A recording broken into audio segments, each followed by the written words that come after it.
Hello everyone, welcome to XMB. दोस्तों स्वागत है आप सभी का एक्सएमबी के इस प्लेटफॉर्म में। मेरा नाम है Kailash Tiwari, XFO Union Bank of India. दोस्तों, जिस चीज़ का आपको इंतजार रहता है, कई सारे स्टूडेंट्स की ये डिमांड रहती है और ये काफ़ी इंपॉर्टेंट भी है आप सभी के आने वाले एग्जामिनेशन का, क्योंकि अभी बहुत सारे एग्जामिनेशन शेड्यूल्ड है। आईयूपीएस एएफओ है, एनएससी है और भी सारे एग्रीकल्चर रिलेटेड एग्जामिनेशन है। उन सभी में एक कॉमन इंपॉर्टेंट चीज़ होती है, वो होती है करंट एग्रीकल्चर। एग्रीकल्चर में प्रेजेंट में क्या चीज़ें हो रही हैं, कौन सी ऐसी चीज़ें हैं जो एग्जामिनेशन में पूछी जाती हैं, तो वो मंथ के अकॉर्डिंग हम डिस्कस करते हैं। और यहाँ पे जो हमारा टारगेट रहता है वो ये रहता है कि हम इसको थोड़ा सा इन्फोग्राफिक्स पिक्चर फॉर्मेट में आपके साथ शेयर करें ताकि आप इसको लंबे टाइम तक याद रख सकें। ओके, स्वागत करता हूँ मैं आप सभी का। इस चीज़ को पढ़ेंगे, क्विकली डिस्कस करेंगे, short to the point, crisp manner में, बहुत ज़्यादा टाइम नहीं लिया जाएगा। और इम्पॉर्टेंट क्या है, इंपॉर्टेंट इवेंट्स जो हुए हैं उनको क्विकली डिस्कस करेंगे। इसका पीडीएफ भी आपको मिल जाएगा, तो कोई भी चीज़ आपको देखनी है, सेव करनी है, तो वो आप सेव भी कर सकते हैं। ओके, सबसे पहले स्टार्ट करते हैं डे से। जो इंपॉर्टेंट डे थे, अक्टूबर 1 को सेलिब्रेट किया गया है कॉफ़ी डे। कॉफ़ी बहुत इंपॉर्टेंट है। क्यों इंपॉर्टेंट है? कैश क्रॉप है, प्लांटेशन क्रॉप है, क्या डिफरेंस होता है दोनों में? दोनों ही कैसे है, ज़रूर सोचिएगा। कमर्शियल क्रॉप फिर किसे कहते हैं, फूड क्रॉप किसे कहते हैं, नॉन फूड क्रॉप किसे कहते हैं, ये इतने क्लासिफिकेशन क्यों है? सोचिएगा, क्योंकि ये इंपॉर्टेंट है और इंटरव्यू में पूछा जाता है। ओके, ये होमवर्क है आपके लिए, क्योंकि हम यूज़ तो बहुत बार करते हैं वर्ड, बट बेसिक सी चीज़ें हैं और हमें डिफरेंस नहीं पता, या हमें ये नहीं पता कि कब कहाँ पे कैसे क्यों यूज़ हो रहा है। तो ये क्वेश्चन मैं आपके लिए छोड़ता हूँ। इंपॉर्टेंट ये है, इंटरनेशनल डे ऑफ कॉफ़ी था। कॉफ़ी क्योंकि इंपॉर्टेंट क्रॉप है एग्रीकल्चर से रिलेटेड, वो आपको पता होनी चाहिए। ओके, देन इस बात करेंगे वर्ल्ड एनिमल डे की। वो 4 अक्टूबर को सेलिब्रेट किया गया, बहुत इंपॉर्टेंट नहीं है। इंपॉर्टेंट ये है कि कौन सा बड़ा इवेंट हुआ, प्रधानमंत्री किसान सम्मान निधि की 18th इंस्टॉलमेंट ट्रांसफर की गई। क्यों इंपॉर्टेंट है? क्योंकि प्रधानमंत्री किसान सम्मान निधि गवर्नमेंट की एक बहुत ही एम्बिशियस स्कीम है। एम्बिशियस मतलब महत्वाकांक्षी परियोजना। महत्वाकांक्षी परियोजना का क्या मतलब है? महत्वाकांक्षी परियोजना का मतलब ये होता है कि गवर्नमेंट जिसको बहुत ज़्यादा फोकस करती है, टारगेट करती है। क्यों करती है? क्योंकि उससे कुछ ना कुछ बेनिफिट होता है स्टेक होल्डर्स को भी और गवर्नमेंट को भी।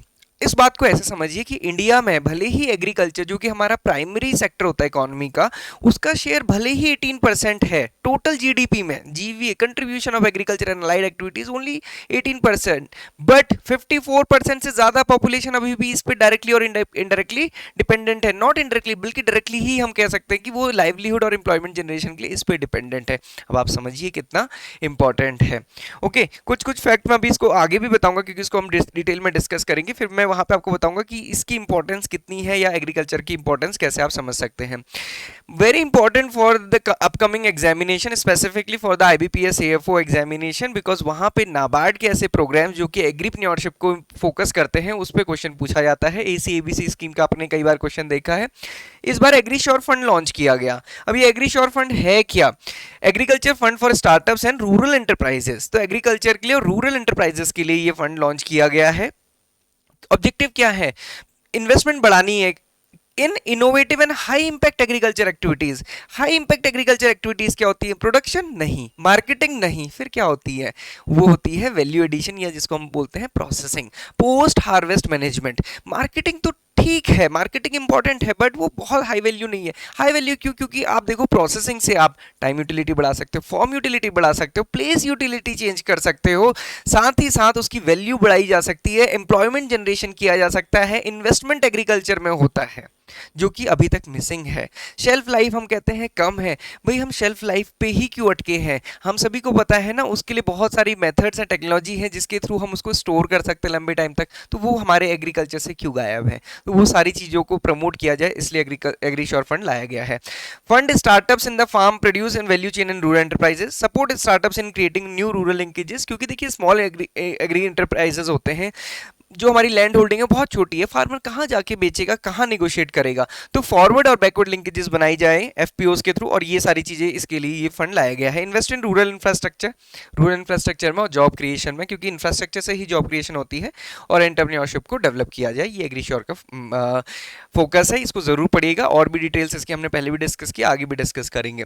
राष्ट्रीय महिला किसान सम्मान दिवस, सॉरी, राष्ट्रीय महिला किसान दिवस, national women farmers day celebrate किया था 15 अक्टूबर को। ये ध्यान रखिएगा, नारी तू नारायणी, जीवन दात्री और अन्नदात्री। आप सभी को पता है इंडिया में क्या है, हम एक वर्ड यूज करते हैं, gender main streaming. ICR use करता है इस वर्ड को। हम जेंडर इक्वालिटी की बात नहीं करते, हम बोलते हैं जेंडर मेन स्ट्रीमिंग। मतलब जो मेन स्ट्रीम होती है, जो डिसीजन लेने की पावर होती है। ऐसा नहीं कि सिर्फ खेती में तो आप सभी को पता है कि पुरुषों से ज्यादा महिलाएं काम करती हैं, है ना। जितने भी लेबर इंटेंसिव काम होते हैं वो महिलाएं करती हैं, बट फिर भी जो डिसीजन लेने उसमें महिलाओं का रोल कम होता है, उसको टारगेट करता है या उस पर फोकस किया जाता है जेंडर मेन स्ट्रीमिंग के द्वारा। मतलब कहने का मतलब ये है कि जितने भी एग्रीकल्चर से रिलेटेड वर्क है, खेत में क्या क्रॉप लगनी है, इस पे भी विमेन का पूरा पूरा रोल हो, वो जेंडर मेन स्ट्रीमिंग कहलाता है। ओके, अब आते हैं पीएम किसान पे। पीएम किसान क्यों इंपॉर्टेंट है वो हमने बात की थी। पीएम किसान है, इसको आप कुछ इस तरीके से भी समझ सकते हैं। मिनिस्ट्री ऑफ एग्रीकल्चर का जो टोटल बजटरी एलोकेशन है वो थर्ड हाईएस्ट है पूरी कंट्री में। आप सभी को पता है हजारों एक्टिविटीज हैं, बहुत सारी मिनिस्ट्रीज हैं, उसमें थर्ड हाईएस्ट बजटरी एलोकेशन किसका है? मिनिस्ट्री ऑफ एग्रीकल्चर का। क्यों है? अगेन कुछ कुछ बातें मैंने आपको पहले बताई थी, भले ही कंट्रीब्यूशन कम है जीडीपी में, बट इंडिया क्योंकि एक वेलफेयर स्टेट है, इतने सारे लोग एग्रीकल्चर पे डिपेंडेंट हैं इसलिए। और उससे भी बड़ी बात आप ऐसे समझिए कि टॉप 3 में हम कह रहे हैं कि थर्ड हाईएस्ट है, तो फर्स्ट सेकंड कौन है? फर्स्ट है मिनिस्ट्री ऑफ डिफेंस। डिफेंस आपको पता है कितना इंपॉर्टेंट है किसी भी कंट्री के लिए। सेकंड चीज है ministry of rural development. Third है मिनिस्ट्री ऑफ एग्रीकल्चर। तो आप समझिए एग्रीकल्चर एंड रूरल डेवलपमेंट की कितनी इंपॉर्टेंस है नेशनल लेवल पे और मैक्रो इकोनॉमिक लेवल पे भी। तो इस बात को देन पीएम किसान सम्मान निधि है क्या? फाइनेंशियल सपोर्ट किया जाता है 6,000 रुपीज पर ईयर का। बजट एलोकेशन देखेंगे 60,000 करोड़ रुपीस का है। फंडिंग कितनी है? कौन करता है इसको फंड? 100% सेंट्रल गवर्नमेंट, मतलब सेंट्रल सेक्टर स्कीम है। और 4 मंथ में 2,000 रुपीज दिए जाते हैं, साल में 6,000 रुपीज दिए जाते हैं। ये है क्या? एडिशनल इनकम सपोर्ट इसके थ्रू दिया जाता है irrespective of the land holding. Land holding भले ही कितनी, आपके पास 1 बीघा है चाहे 50 बीघा है, फार्मर को ये दिया जाएगा। इस बात को आप थोड़ा सा, जो मैंने आपको बताया कि थर्ड लार्जेस्ट हमारी जो एग्रीकल्चर मिनिस्ट्री की फंडिंग है या फिर जो बजटरी एलोकेशन है, उस बात को आप ऐसे समझिए कि अभी तक प्रधानमंत्री किसान सम्मान निधि में 11 करोड़ फार्मर्स को बेनिफिट हुआ है और दे दिया जा चुका है 0.4 लाख करोड़ रुपीस को। ऐसे समझिए मैंने मिनिस्ट्री ऑफ एग्रीकल्चर की, मिनिस्ट्री ऑफ एग्रीकल्चर का बजट लगभग 1.5 लाख रुपीस के आसपास है और ये कितना है? 3.45, मतलब दुगने से भी ज्यादा पैसा डिसबर्स हो चुका है। तो आप समझिए कि agriculture ministry third important ministry, उसके बाद यहाँ पे कितना बजटरी एलोकेशन हो चुका है। तो ये आप इससे भी देख सकते हैं कि कितनी स्कीम है। अब आते हैं 16 अक्टूबर, वेरी इंपॉर्टेंट डे, बहुत बार बार पूछा जाने वाला एग्जामिनी क्वेश्चन। 16 अक्टूबर को वर्ल्ड फूड एमएसपी प्राइस किया या फिर रिकमेंड किया, अनाउंस किया गया गवर्नमेंट ऑफ इंडिया के द्वारा for the rabi marketing season 2025 and 26। थोड़ा सा इंपॉर्टेंट है, ध्यान रखिए क्या लिखा है आरएमएस। आरएमएस का क्या मतलब है? रबी मार्केटिंग सीजन। आप सबको पता है रबी मार्केटिंग सीजन, रबी का मार्केटिंग सीजन कब होगा? रबी क्या है? जो विंटर सीजन क्रॉप्स हैं, कब लगाई जाती है? अक्टूबर में, अक्टूबर से लेके मार्च अप्रैल तक। और हार्वेस्ट कब होती है? मार्च या फिर अप्रैल में। तो अप्रैल में जैसे ही हार्वेस्ट होंगे तो अप्रैल में कौन सा ईयर शुरू हो जाएगा? Financial year 2025 and 26। अभी क्या चल रहा है? 2024 एंड 25। इसलिए यहाँ पे जो रबी मार्केटिंग सीजन है वो कौन सा मेंशन किया जाता है? 2025। कंफ्यूज मत होइएगा, जब भी 2025 एंड 26 लिखा गया है मतलब रबी क्रॉप्स जो कि सोइंग की गई 2024 में, जिसकी मार्केटिंग हो रही है 2025 में, और फाइनेंशियल ईयर कौन सा? 2025 एंड 26। थोड़ा सा ध्यान रखिएगा, कई बार हम कंफ्यूज होते हैं। वीट का एमएसपी कितना है? 2425। ग्राम का कितना है? 5650। लेंटिल का है 6700। रेपसीड का है 5950। सैफफ्लावर का है 5940 एंड बार्ले का है 1980। एब्सोल्यूट इंक्रीज आप देख सकते हैं सबसे ज्यादा जो हुआ है वो रेपसीड एंड मस्टर्ड में हुआ है, और उसके साथ साथ वीट आपको हमेशा ध्यान रखना है क्योंकि एक मेजर क्रॉप ये है। ओके, केतन ये जीआई टैग ऐसे आया तो मैंने ले लिया। उत्तर प्रदेश किसान, बनारस लंगड़ा आम, और बहुत सारे जीआई टैग्स हैं जो बीच इंपॉर्टेंट ध्यान रखिएगा। एक और इंपॉर्टेंट स्कीम है गवर्नमेंट ऑफ इंडिया की जिसपे बहुत ज़्यादा फोकस है, अभी बहुत ही ज़्यादा फोकस है ना। एक तो प्रधानमंत्री सम्मान निधि है ही एम्बिशियस स्कीम, उसके अलावा जिसपे फोकस किया जा रहा है, गवर्नमेंट रोज कुछ ना कुछ करती है, वो है agriculture infrastructure fund. Agriculture infrastructure fund मतलब फंड है एक पैसा इसके अंदर है वो 1 लाख करोड़ रुपीस। 1 लाख करोड़ रुपीस का ये है किस चीज के लिए? Infrastructure development in agriculture. दोस्तों इंफ्रास्ट्रक्चर डेवलप क्यों किया जाता है? क्योंकि ये इन्वेस्टमेंट है एग्रीकल्चर में। इन्वेस्टमेंट क्यों करना है एग्रीकल्चर में? क्योंकि हम हमेशा बात किसकी करते हैं? प्रोडक्शन बढ़ाने की। हमने प्रोडक्शन तो बढ़ा लिया बट फार्मर की इनकम नहीं बढ़ रही। हमने प्रोडक्शन तो बढ़ा लिया, अभी भी कंज्यूमर को महंगे रेट पे ही मिल रही हैं चीजें। हमने प्रोडक्शन तो बढ़ा लिया और उसके बावजूद बहुत सारी चीजें बर्बाद हो रही हैं, हमारा फूड वेस्टेज बहुत ज्यादा है। तो वो सब कैसे कम होगा? जब तक हम पोस्ट हार्वेस्ट नहीं लेकर आएंगे, जब तक हम इंफ्रास्ट्रक्चर नहीं क्रिएट करेंगे। और आज तक हमने प्रोडक्शन बढ़ाने में ही फोकस किया। हमारा फोकस किस पे है? इंफ्रास्ट्रक्चर डेवलपमेंट में। इसके लिए गवर्नमेंट ऑफ इंडिया ये सारी स्कीम्स लेकर आई हैं जो कि पोस्ट हार्वेस्ट की बात करती है। हमने इससे पहले इन्वेस्टमेंट किया इंफ्रास्ट्रक्चर पे, बट वो किस चीज के लिए इंफ्रास्ट्रक्चर था? प्रोडक्शन बढ़ाने के लिए। अब किस इंफ्रास्ट्रक्चर पे फोकस किया जा रहा है? जो हमारे पोस्ट हार्वेस्ट को बढ़ाया जाए। यहाँ पे अभी देखिए ग्रीन हाउस को भी एलिजिबल किया गया है for the individual under the agriculture infrastructure fund. अब आप ऐसे ही समझ सकते हैं ग्रीन हाउस क्यों लगाया जाता है? For the production purpose. पहले ये इसके अंदर नहीं है, अब इसको इसके अंदर ऐड कर दिया है। तो आप समझ गए कि इसमें फोकस किस में है सबसे ज्यादा? इंफ्रास्ट्रक्चर डेवलपमेंट में। क्योंकि ये भी इंफ्रास्ट्रक्चर का पार्ट है इसलिए गवर्नमेंट इसको भी ले आई, भले ही ये प्रोडक्शन से मिले। इसके बाद individual beneficiaries now vertical aeroponic farming polyhouse green house facilities, ये सारी चीजें इसमें आती हैं।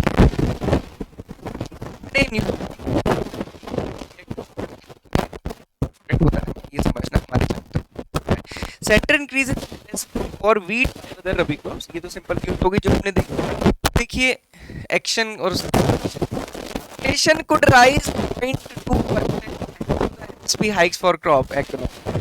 अब आप समझिए, एक तरफ फार्मर धरने पे बैठते हैं कि हम हमको एमएसपी बढ़ाओ, एमएसपी की हम।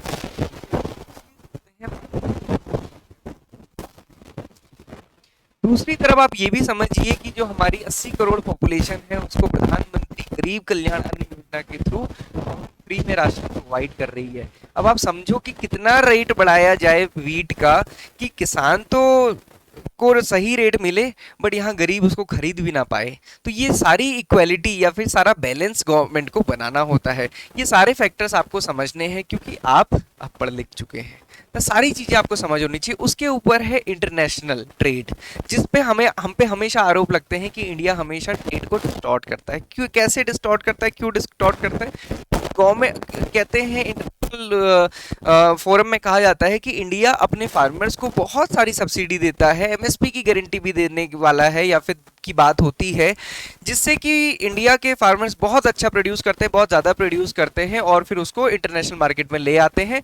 और जिससे कि इंटरनेशनल मार्केट में, क्योंकि उन्होंने कम रेट में प्रोड्यूस किया है, क्योंकि उसके लिए गवर्नमेंट ने उन्हें सपोर्ट किया, तो उनका प्रोड्यूस बहुत कम में होता है, इसलिए वो सारा का सारा अपना ही बेच देते हैं, इससे ट्रेड डिस्टॉर्ट होता है। पता है वर्ल्ड ट्रेड ऑर्गेनाइजेशन सारे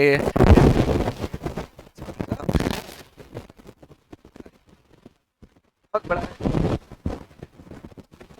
बहुत आपको सारी चीजें है।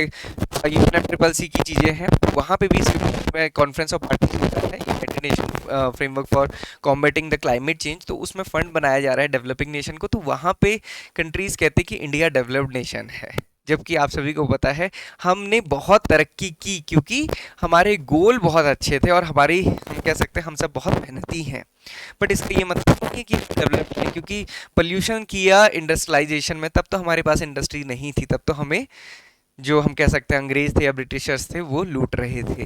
तो ये बड़ा मात्रा है, इसके बारे में मैं आपके साथ कमेंट बताइएगा अगर आप इंटरेस्टेड हैं इस चीज़ को समझने में। बट ये चीज़ ज़रूर पड़ेगा, तो नहीं यहाँ पे रीड करो आप,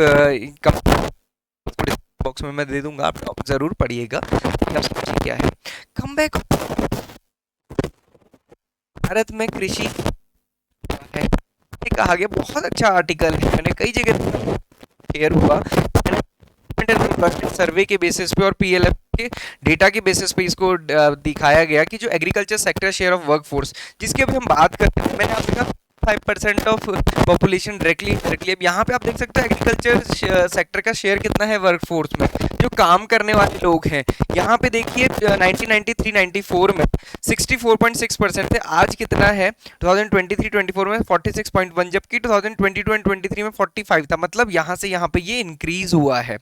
तो कब से इंक्रीज होना शुरू हुआ आप देखेंगे तो पहले ये 2019-20 तक ये डिक्रीज हो रहा था, 1920 के बाद 2020-21 से ये इंक्रीज होना शुरू हुआ। यहाँ पे क्या आया था आप सभी को पता होगा, कोविड। कोविड के बाद लोगों ने कम बैक किया और खासकर वहाँ पे ये हुआ, ये इसका ये पूरा भी आप पढ़ सकते हैं। यहाँ पे थोड़ा सा डिटेल में दिया, मतलब इसको जूम आउट कर रखा है। अब यहाँ पे देख सकते हैं 2020 तक ये डिक्रीज है, उसके बाद फिर ये इंक्रीज हुआ है। बहुत इंक्रीज नहीं है बट फिर भी काफ़ी बड़ा इंक्रीज ये है। और आप देख सकते हैं कि कौन कौन से स्टेट्स हैं जहाँ पे कितना परसेंटेज चेंज आया है। आप देखिए उत्तराखंड में 2016-17 में 41 था और अभी ये कितना हो गया 57। कितना ज़्यादा इंक्रीज है, क्योंकि उत्तराखंड एक ऐसा स्टेट है despite of having huge rainfall, यहाँ पे पानी की कमी है ना? तो सिमिलरली बाकी स्टेट का भी आप चेक कर सकते हैं। आगे बढ़ते हैं। Farmer earn less than 40% for the price paid for fruit vegetable RBI paper.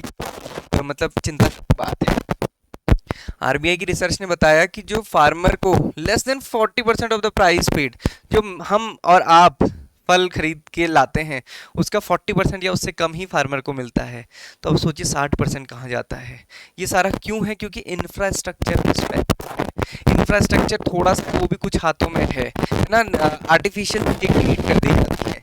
बहुत इसको अच्छे से पड़ेगा। Farm to fork share of the pie 70% for milk, 75% for egg. The share of farmers and aggregator is 56%।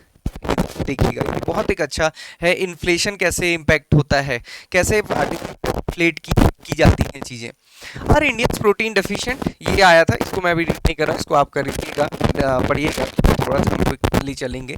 Important जो है वो उसको cover करते हैं। National mission on edible oil, oil seed and oil seeds के लिए। अब आप देखिए कि एक था एफएसएम, हमेशा ध्यान रखिएगा, नेशनल फूड सिक्योरिटी मिशन, जो कि 2007 में शुरू हुआ था। और दूसरा है, आपने सुना होगा, NFSA, national food security act. तो ये तो 3A की बात करता है, अफोर्डेबिलिटी, अवेलेबिलिटी और एक्सेसिबिलिटी। मतलब फूड ग्रेन हर किसी के पास होना चाहिए। नेशनल फूड सिक्योरिटी मिशन कहता है हमारे पास जो फूड ग्रेन प्रोडक्शन है वो इंक्रीज होता रहना चाहिए, सरप्लस होना चाहिए। मतलब ये किस पे बात करता है? फूड ग्रेन प्रोडक्शन बढ़ाने के लिए। फूड सिक्योरिटी एक्ट कहता है गरीब लोगों को या हर किसी के पास फूड ग्रेन मिलना चाहिए। अब यहाँ क्या है, ये हमने किस पे फोकस किया? हमेशा सीरियल्स पे या फिर पल्सेस पे या फिर कोर सीरियल्स पे, बट हम क्या भूल गए? Oil seeds. वो उसके कारण क्या, आज हमारा ऑयल सीड का इंपोर्ट बहुत ज़्यादा है, बहुत ज़्यादा पे करना पड़ रहा है ना। तो वेजिटेबल ऑयल का इंपोर्ट हो जाता है, तो गवर्नमेंट चाहती है ये कैसे भी कम हो, और जब इसको कम करना है तो हमको क्या बढ़ाना पड़ेगा? प्रोडक्शन कहाँ पे? ऑयल सीड्स पे। तो ये इंपॉर्टेंट है। और इसके लिए देखिए, अगर आप देखेंगे इसके लिए जो टारगेट लिया गया है वो क्या लिया गया है? प्रेजेंट में 39 मिलियन टन है हमारा ऑयल सीड प्रोडक्शन, उसको 69.7 करना है। कब तक? 2030। ये कई बार पूछ लिया जाता है।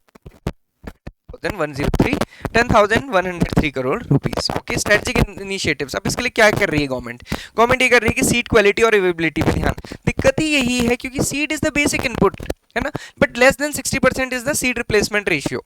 मतलब 60% से भी कम किसान हर साल अपने बीज को बदलते हैं, वो वही बीज यूज कर लेते हैं, जबकि बहुत सारे इश्यूज होते हैं। सीड का होना चाहिए। वैल्यू चेन क्लस्टर्स बनाए जाए वैल्यू चेन के। वही जो सबसे बड़ा इशू आता है कि मार्जिन फार्मर है, थोड़ा थोड़ा प्रोड्यूसर, वो क्या करें? एक्सपेंशन ऑफ कल्टीवेशन एरिया, हमको ऑयल सीड को बढ़ावा देना है, पोस्ट हार्वेस्ट का सपोर्ट होना चाहिए, और पब्लिक अवेयरनेस की ये चीजें आपको बेनिफिट दे सकती हैं। प्रधानमंत्री राष्ट्रीय कृषि विकास योजना PMRKVY एंड कृषि उन्नति योजना की गई है। हालांकि कोई नई चीज नहीं है, पहले भी चली आ रही थी, बट इसमें फोकस और रीडिस्ट्रीब्यूशन किया गया। क्या रीडिस्ट्रीब्यूशन किया गया? पहले ग्रीन रेवोल्यूशन के अंदर ये सारी चीजें बजट में क्लासिफाई होती थी। इंडिविजुअल स्कीम्स के लिए भी मैं आगे आपको बताऊंगा कौन कौन सी स्कीम है, उनके लिए एक सेपरेट बजट डिसाइड किया जाता था, एलोकेट किया जाता था। होता क्या था, कुछ तो यूज हो जाता था, कुछ ओवर यूज होता था, कहीं पे बिल्कुल यूज नहीं होता था, क्योंकि हर स्टेट की रिक्वायरमेंट अलग है। किसी स्टेट को हॉर्टिकल्चर ज्यादा चाहिए, किसी स्टेट को ऑर्गेनिक के लिए चाहिए, किसी स्टेट को सीड के लिए, सबकी अलग अलग रिक्वायरमेंट है। तो ये बड़ा गड़बड़ था। तो गवर्नमेंट ऑफ इंडिया ने क्या कहा, भैया देखो ऐसा है, ये कंपोनेंट्स ये हैं, आप हम बजट एक कॉमन देते हैं, आप जिसमें जितना करना है उसमें उतना यूज कीजिए इस बजट के अंदर। अब देखो ऑब्जेक्टिव क्या है आरकेवी का?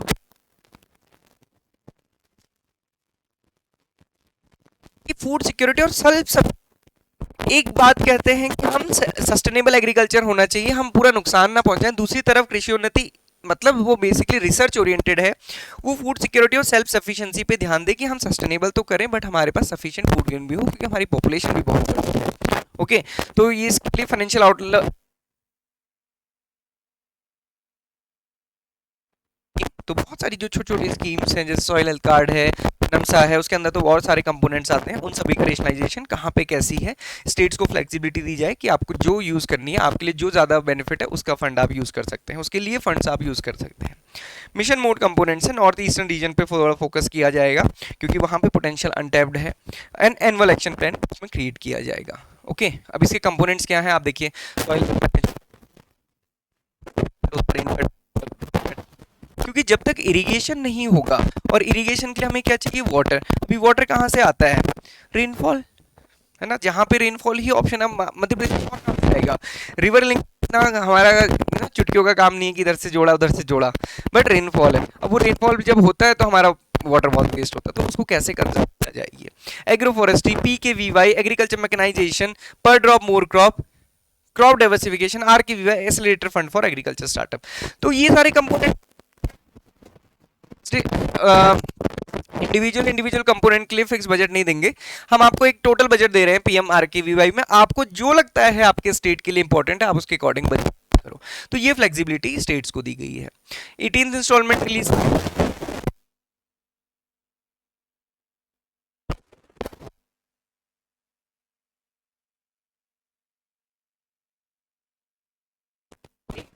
महासम्मान निधि योजना फार्मर्स को उसमें बेनिफिट किया जाता है।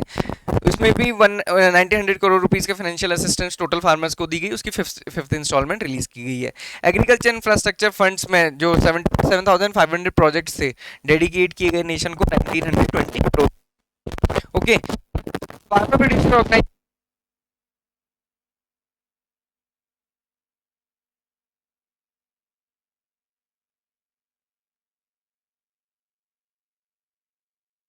ये काफी सारे पॉलिसी सपोर्ट एंड सब्सिडीज, आप ये देखिए कि गवर्नमेंट को कितनी subsidy, 100 subsidy on 35 kg bags, farmer को बेचा जाता है 266 में। DAP 1000 रुपीज की सब्सिडी दी जाती है 50 kg बैग्स में, 1350 का बेचा जा रहा है। अब आप समझो कि कितनी ह्यूज सब्सिडी जा रही है। सब्सिडी इज एक्सपेंडिचर जो कि खत्म हो रहा है, मतलब एक होता है कि जिससे हम ऐसा एक्सपेंडिचर जिससे कि फ्यूचर में इनकम जनरेट हो, जैसे कि इंफ्रास्ट्रक्चर, वो खर्चा तो है बट फ्यूचर में इनकम जनरेट करेगा। सब्सिडी दी गई, कंजम्पशन हुआ यूरिया का, खत्म, पैसा गया, उससे कोई फ्यूचर में इनकम थोड़ी होने वाली है।